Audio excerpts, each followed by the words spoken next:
Bismillahirrahmanirrahim.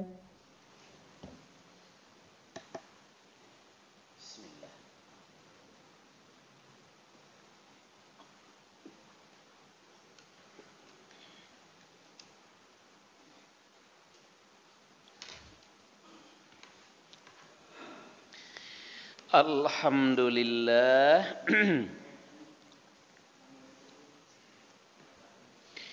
Uhayyikum bitahiyatil Islam, tahiyatan min indillah mubarakatan thayyibah. Tahiyata ahlil jannah wa tahiyatuhas salam. Assalamualaikum warahmatullahi wabarakatuh.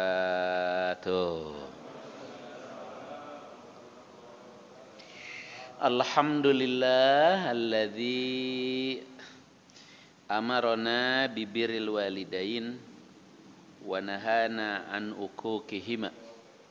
Asyhadu an la ilaha illallah wahdahu la syarikalah wa asyhadu anna Muhammadan abduhu wa rasuluh.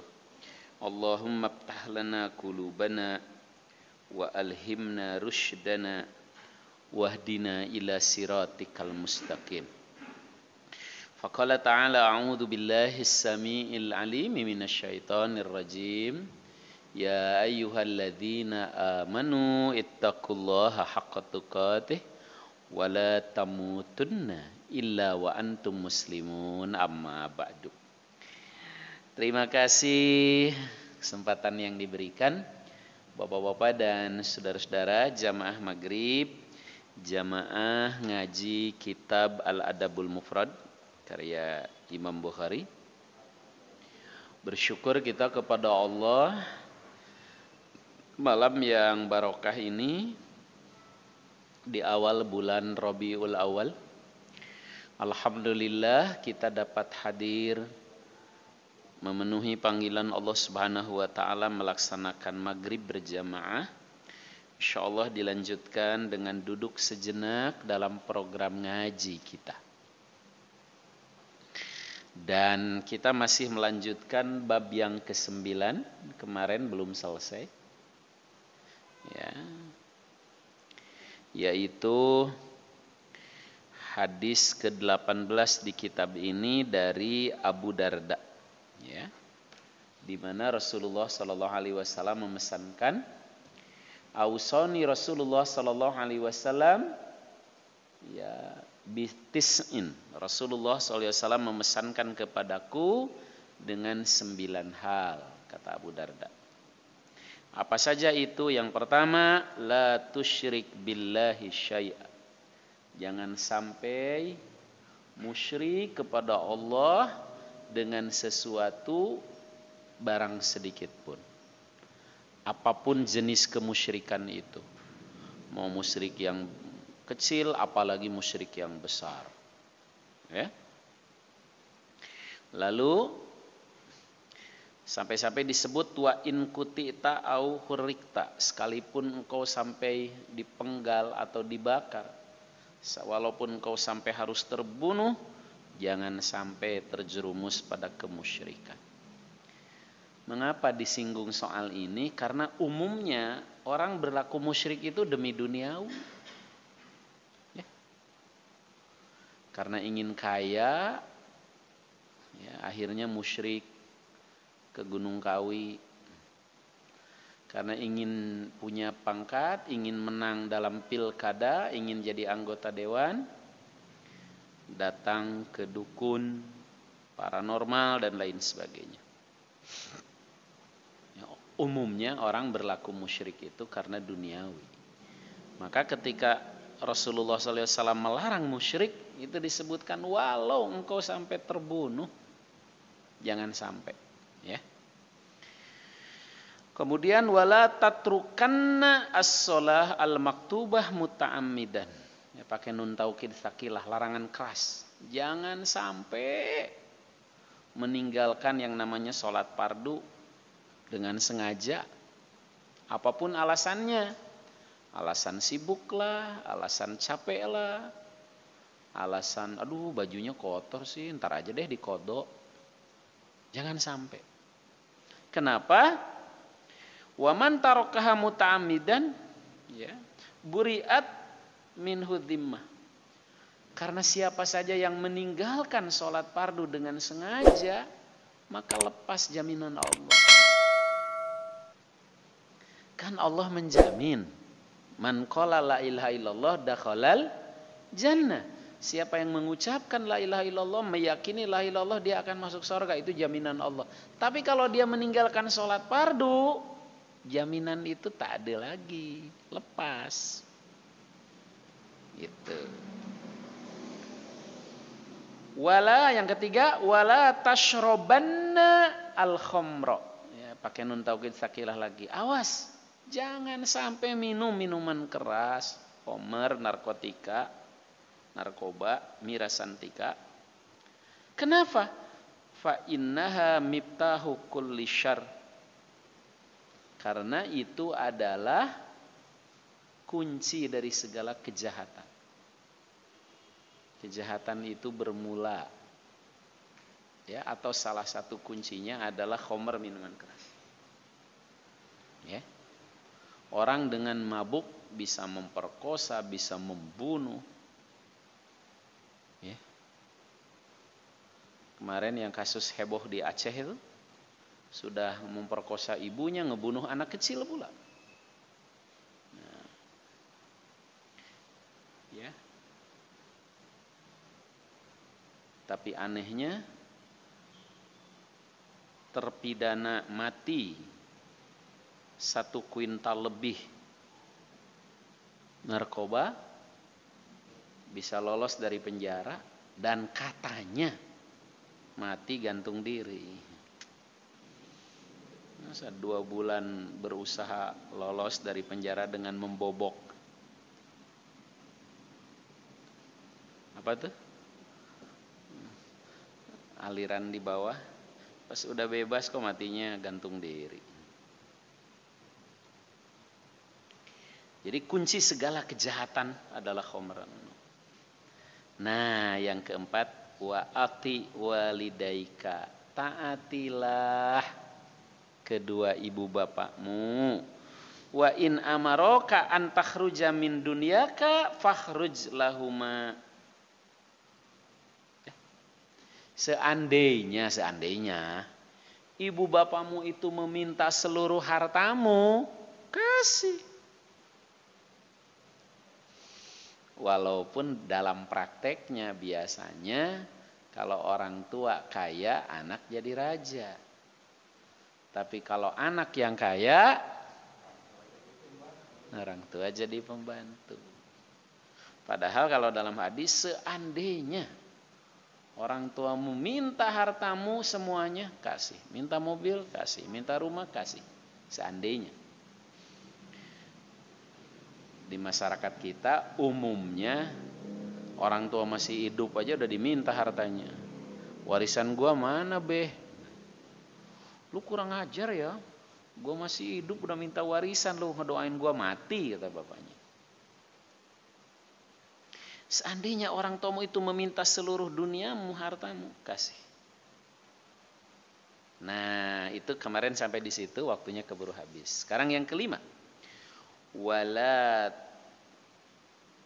tunazi'anna, ya, pakai nun taukid juga, walatul amri. Jangan, ya, di situ wala tunazi'anna walatul amri. Janganlah engkau membangkang. Kalau nggak salah begitu. Diartikannya apa di situ? Janganlah engkau menentang. Di situ artikannya menentang. Jangan engkau menentang walatul amri, pemimpin, perintah pemimpin. Tentunya perintah pemimpin yang tidak bertentangan dengan aturan Allah. Wajib ditaati. Pak Gubernur memerintahkan untuk selalu pakai masker, rajin cuci tangan, ya, ada PSBB transisi, wajib ditaati. Kenapa? Karena tidak bertentangan dengan aturan Allah. Jadi jangan membangkang Ya, jangan membangkang, jangan menentang perintah pimpinan. Ya. Wa in ra'aita annaka anta.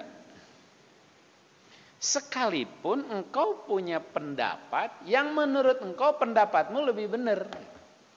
Ngapain sih pakai masker? Saya sehat kok. Bikin pengap aja. Nggak usah lah. Nggak boleh. Sekalipun menurut pendapatmu engkau benar, tapi tidak boleh membantah kalau itu tidak bertentangan aturan Allah. Pakai saja. Kau Ustaz tadi dibuka, yang ceramah boleh dibuka. Yang dengar ya nggak boleh.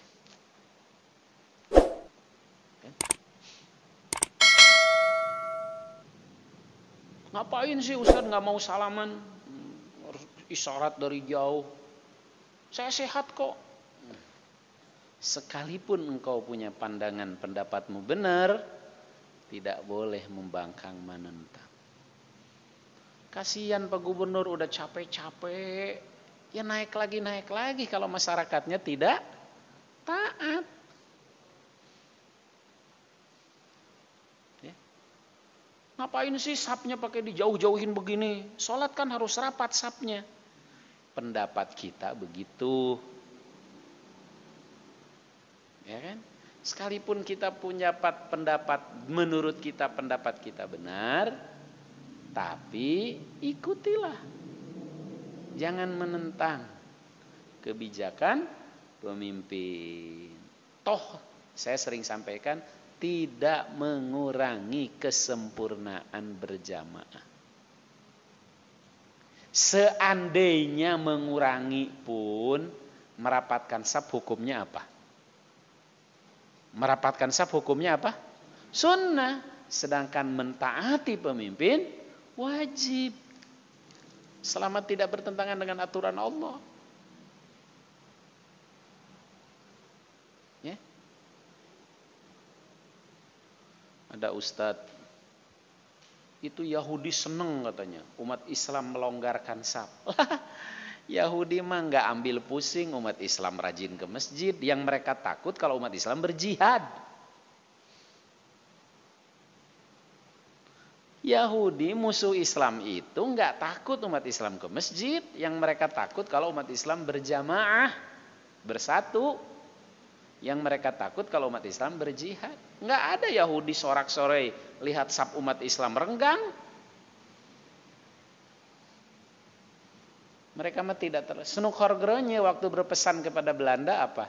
Biarkan umat Islam bangun masjid, biarkan mereka mau sholat, asal jangan jihad. Jadi terlalu jauh berpikiran kalau melonggarkan saf ini adalah triknya Yahudi, terlalu jauh. Jaka sembung naik ojek. Ya.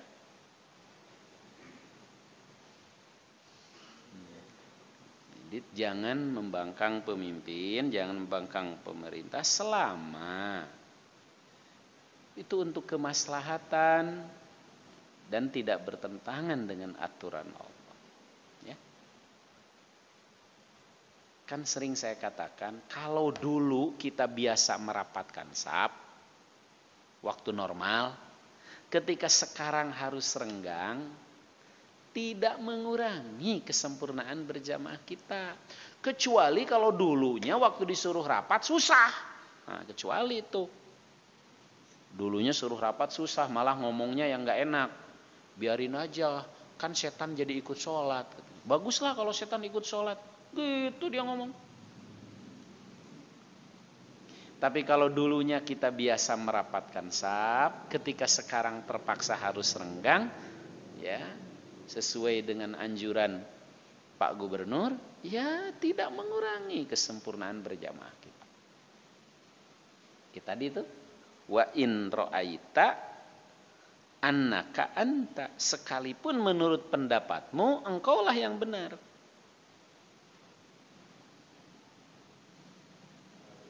Ya.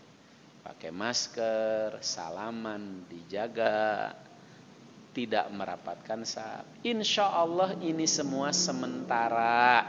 sampai wabahnya berlalu, sampai wabahnya berakhir. Dan akan cepat berakhir kalau kitanya disiplin. Ketika masyarakatnya tidak disiplin, ya naik lagi, nanti balik lagi, ketat lagi, ditarik lagi rem tangannya. Repotnya kita lagi. Maka di sini wala tunazi'anna wa ila tala amri, jangan membangkang ya perintah pemerintah, pemimpin, wa in ra'aita annaka anta, sekalipun menurut pendapatmu engkau yang benar. Ya. Ini ngapain sih? Ya. Pemda ikut-ikutan ngurusin masjid. Allah. Itu semua demi kebaikan. Ya, jadi jangan sombong. Ini banyak yang sombong. Saya sehat kok. Harus pakai masker kan kalau sakit.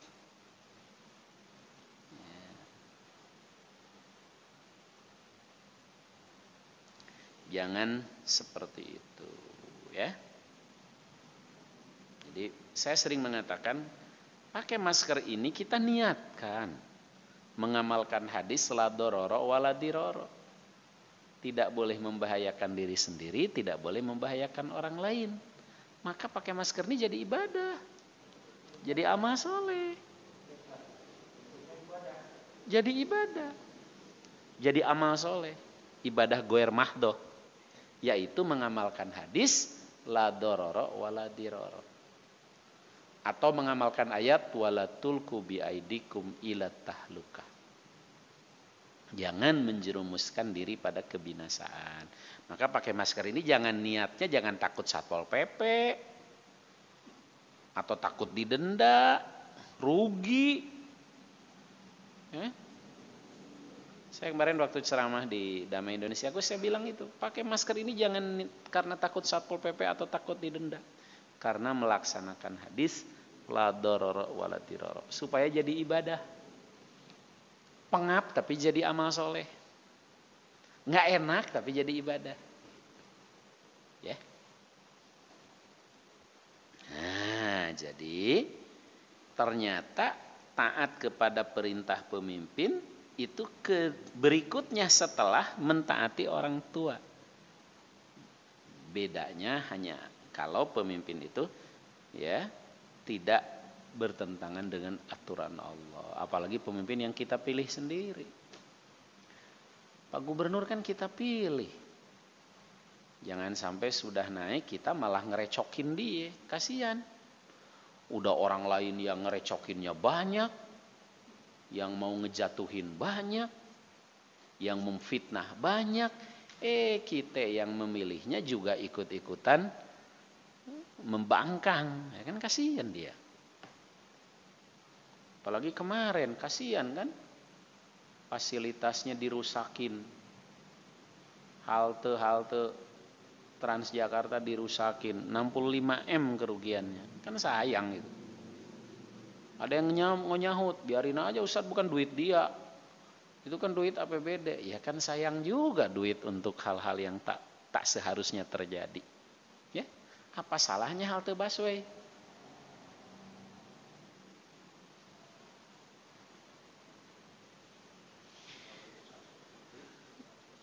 Berikutnya yang ke-6 atau ke-7, wala tafir minaz zahfi, ya. Janganlah engkau lari dari medan pertempuran, ya. Wala tafiro yafiru, ya, janganlah lari dari medan tempur. Desersi ya, dan jangan lari dari medan tempur, dari medan perang. Itu termasuk dosa besar, lari dari medan jihad, lari dari medan perang, lari dari medan tempur. Ya.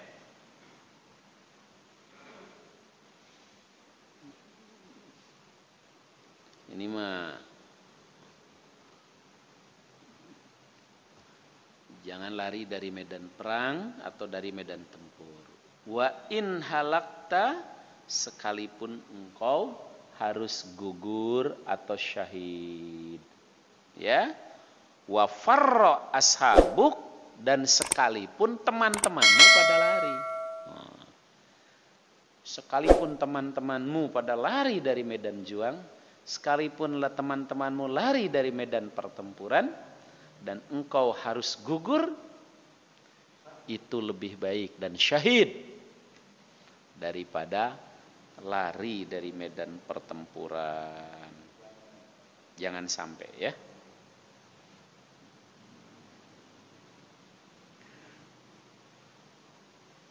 Berikutnya yang ke-8, wa anfik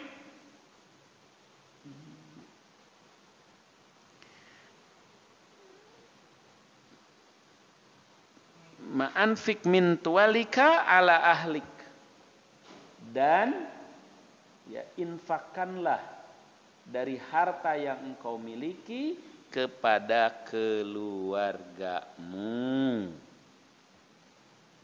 Perintah menafkahi keluarga. Ya,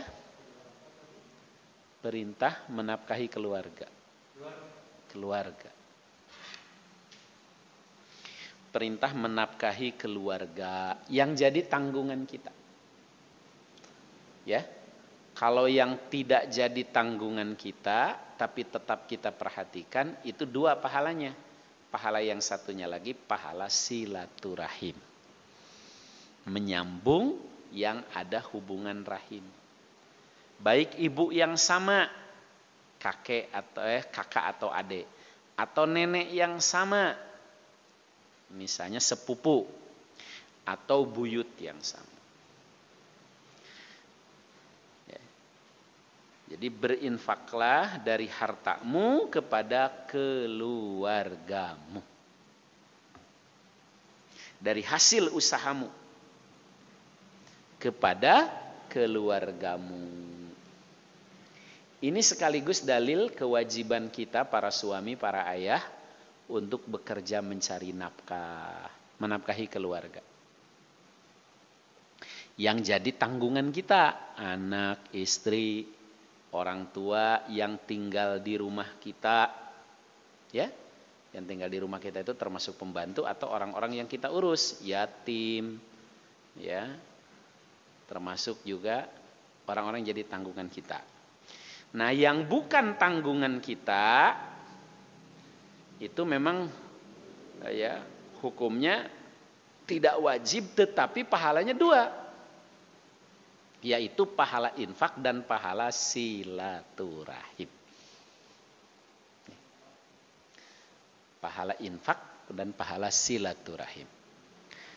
Saya sering mengatakan, orang-orang yang jadi saudara kita, apakah ibu yang sama, nenek yang sama, atau buyut yang sama itu punya hak dari kita. Jangan sampai keluarga kita di kampung tahu kalau kita itu sukses di Jakarta, tapi kita nggak pernah peduli pada mereka. Jangan sampai. Kang, kan punya saudara sukses di Jakarta, boro-boro ingat sama kita.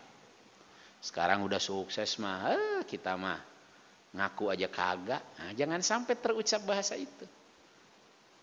Tapi harus seperti ini. Wih, Kang, kokonya baru. Iya nih, saudara di Jakarta beliin. Ya, mudah-mudahan dia makin sukses. Kan didoain kita. Cek, kerudungnya baru. Iya nih, dari saudara di Jakarta, alhamdulillah beliin jilbab. Ya, mudah-mudahan aja dia rezekinya makin baik, keluarganya makin baik. Didoain.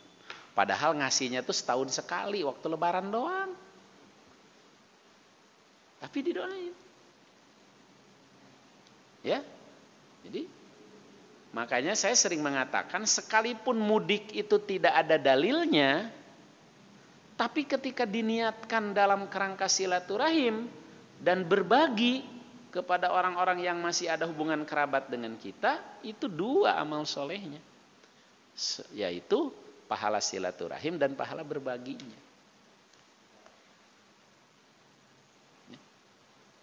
Weh, sarungnya aki baru. Iya nih, dari ponakan di Jakarta, alhamdulillah. Masih inget sama kita, ngasih sarung baru. Seneng banget dia.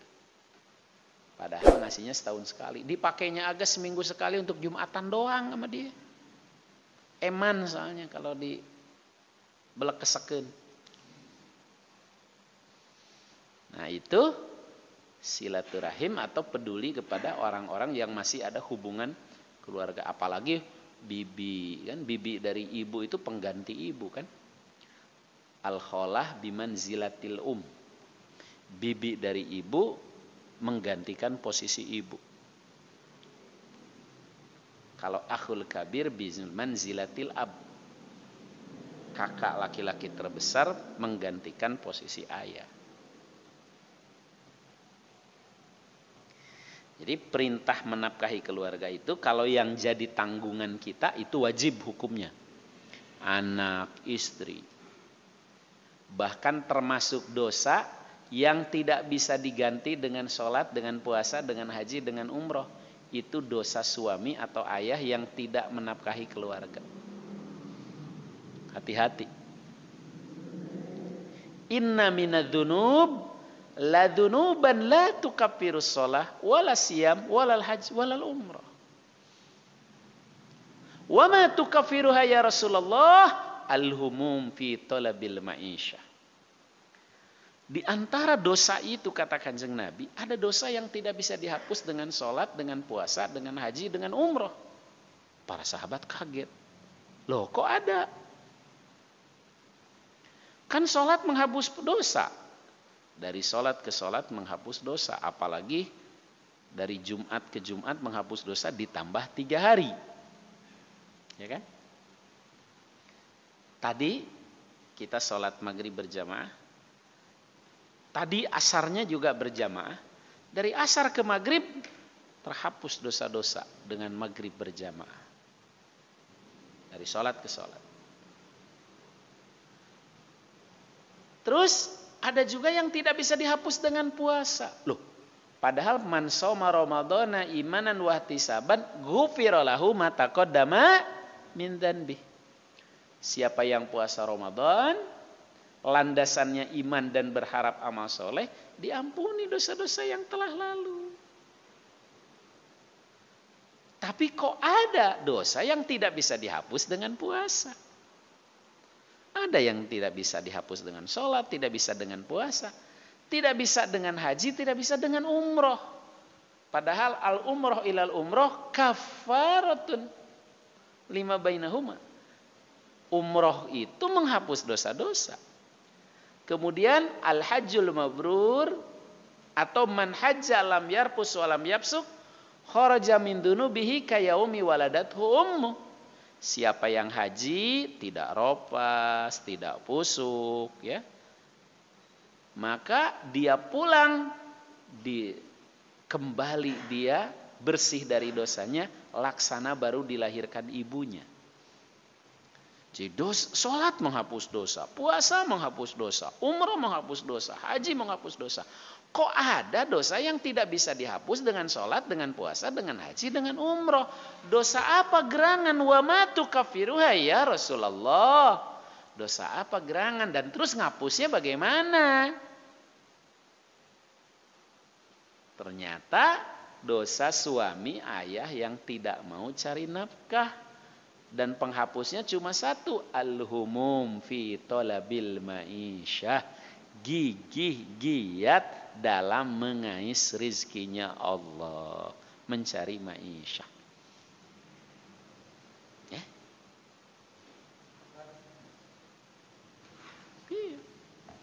Jadi mencari nafkah, menafkahi keluarga, ngabalanjaan pamajikan, maraban anak pemajikan, memberi nafkah makan anak istri, itu amal soleh, hukumnya wajib dan berdosa kalau suami tidak mau. Ya, kan suka ada yang bilang gini, dan oh enak dia mah, istrinya yang kerja, dia mah main di rumah aja mainin burung. Enak apaan? Setiap hari dia menumpuk dosa, yang dosa itu tidak bisa dihapus dengan sholat, dengan puasa, dengan haji, dengan umroh. Nggak ada kecuali. Ya?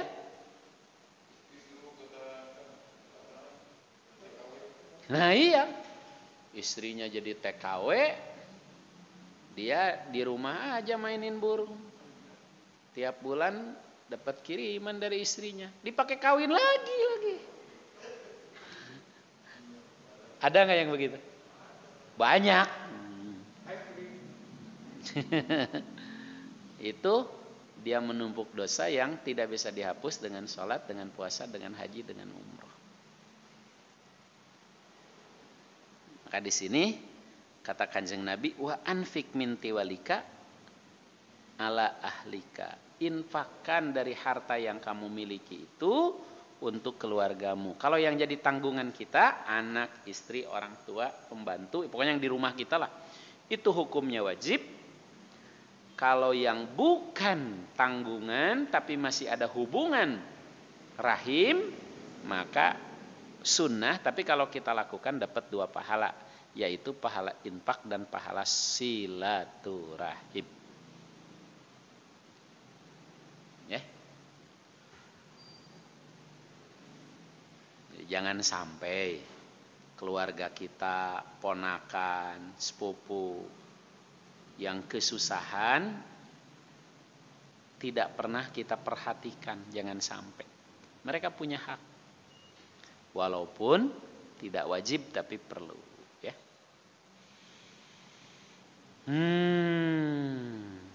Coba kalau setiap kita mengamalkan itu, selesai kemiskinan. Ya. Kalau setiap kita mengamalkan itu, artinya keluarga dinafkahi dan yang menjadi hubungan keluarga disilaturahmi dengan baik, silaturahimi dengan baik, yaitu dengan berbagi, selesai. Kan setiap orang punya keluarga, maka akan terperhatikan. Itulah keadilan dalam Islam. Makanya keadilan itu bukan kesetaraan. Kalau orang barat kan adil itu setara. Kalau Islam enggak setara. Kalau setara, miskin dan kaya sama-sama manusia, sama-sama setara. Miskin dan kaya sama, setara. Tapi kalau keadilan, orang kaya wajib berbagi kepada orang miskin. Orang kaya harus peduli kepada si miskin. Itulah keadilan. Kalau kesetaraan, mau kaya mau miskin, salah sendiri lu miskin. Gitu. Masing-masing. Makanya konsepnya sama rata sama rasa. Kalau konsep komunis sosialis. Kalau konsep kapitalis, salah sendiri lu miskin. Apa urusannya dengan gua? Kalau keadilan dalam Islam, orang kaya harus berbagi kepada yang miskin. Keadilan. Apalagi kalau itu masih ada hubungan keluarga. 2 pahalanya, pahala silaturahim dan pahala infak. Ya.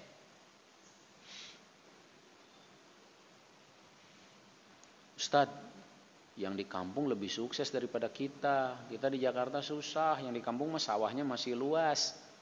Tetap aja yang namanya perhatian dan kepedulian itu harus. Walaupun cuma setahun sekali waktu lebaran ngasih sarung. Walaupun cuma setahun sekali waktu lebaran ngasih koko. Walaupun cuma tahun sekali waktu lebaran ngasih kerudung misalnya. Ya. Atau yang penting mah isinya, dan isinya yang penting mah.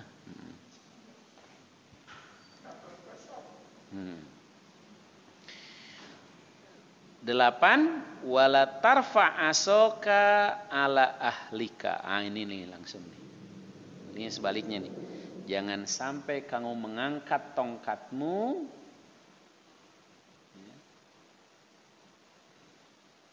ini jangan lalai mengawasi keluargamu dalam mendidik mereka. Wala tarfa asoka ala ahlika. Jangan mengangkat tongkatmu kepada keluargamu. Ya. Maksudnya jangan galak, jangan kejam, jangan terkenal, ya.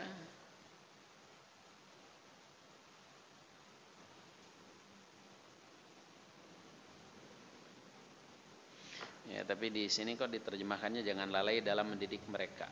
Kalau yang saya pahami wala tarfa asaka ala ahlika itu jangan mengangkat tongkatmu kepada keluargamu, artinya jangan dikenal galak, kejam. Ya.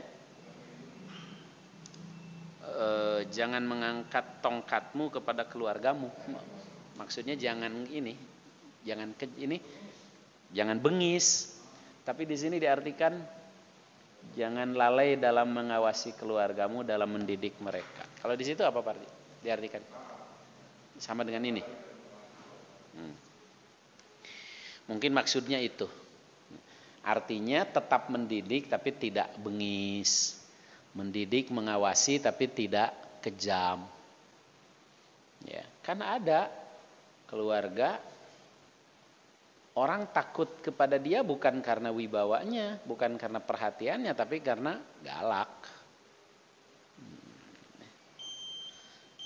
Dan terakhir waktunya habis. Wa akhfihim billahi azza wa jalla. Ajarkan kepada mereka takwa kepada Allah. Oh, mungkin ini masih nyambung Pak Haji dengan tadi. Berikan infak dari hartamu kepada keluargamu dan jangan lalai dalam mendidiknya. Ya, jadi masih satu rangkaian. Makanya masuk di ke-8 tadi itu. Jangan lalai dalam mendidik, ya, tapi juga jangan keras. Jangan lalai dalam mendidik, tapi juga jangan bengis.